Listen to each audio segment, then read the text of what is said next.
everyone, welcome to the new video. In this video we are going to see what is tragedy and how does Aristotle define tragedy and what does the definition mean. Okay, so are you ready? Okay, so let's get started. Okay, see, when we think of drama, the two types immediately come in our mind. First is tragedy and another one is comedy. Okay, broadly speaking, tragedy is a play that has a sad end and comedy is a play that has happy end. Okay, according to the Western dramatic concept, tragedy is more important and high place is given to comedy. In Eastern, especially Indian dramatic concept, these are two broad categories under which all other type of plays can be filled. For example, Henry V by William Shakespeare is history play, and so is Richard, right? Richard too, right? But both are deal with the history of England.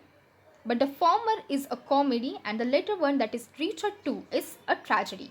That means even a history play can be filled either a tragedy or a comedy, and this is possible in the case of any play. So let's consider them first and in some details. As I have told you in the starting that a tragedy is a play that has a sad end and a comedy is a play that has a happy end. But the matter does not end here. As a drama progressed, the distinction between tragedy and comedy got blurred. And today, pure tragedies and comedies have become rare, right? It is commonly believed that a comedy ends in happiness. But the question is, can we think of a play like Hamlet as a comedy if Hamlet had been saved in end? The doubts remain. So we need some discussion, right?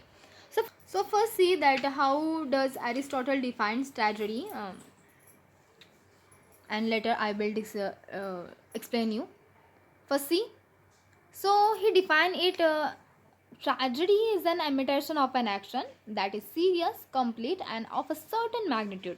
The several kinds being found in separate parts of the play, in the form of action, not of narrative, through pity and fear, effecting the proper purgation or catharsis of these effects.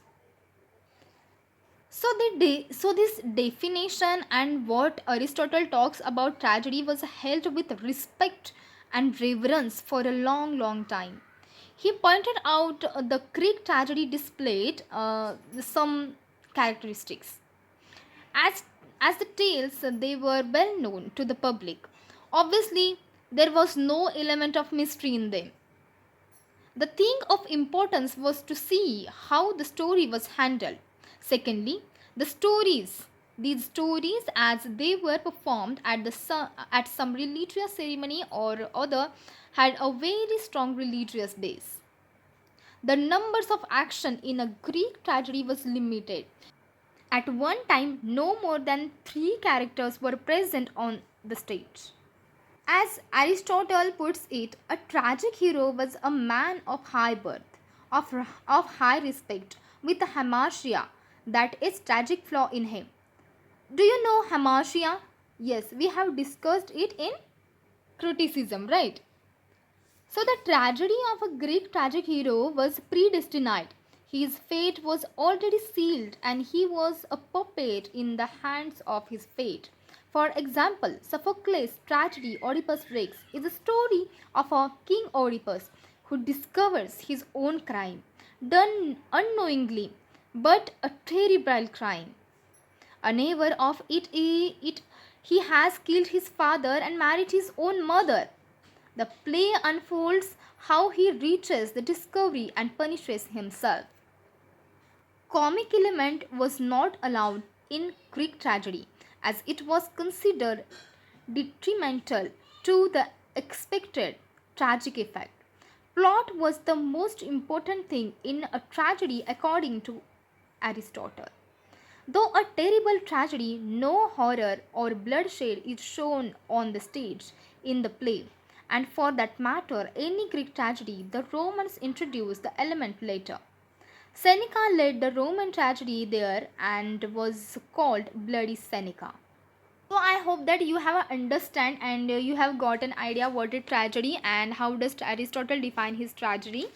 So in the next lecture we will discuss types of tragedy. Okay, so we have a Greek tragedy, elements of tragedy, right? Okay, so the next video is also very important and You should see that also. So thank you so much for watching this video. Okay, bye.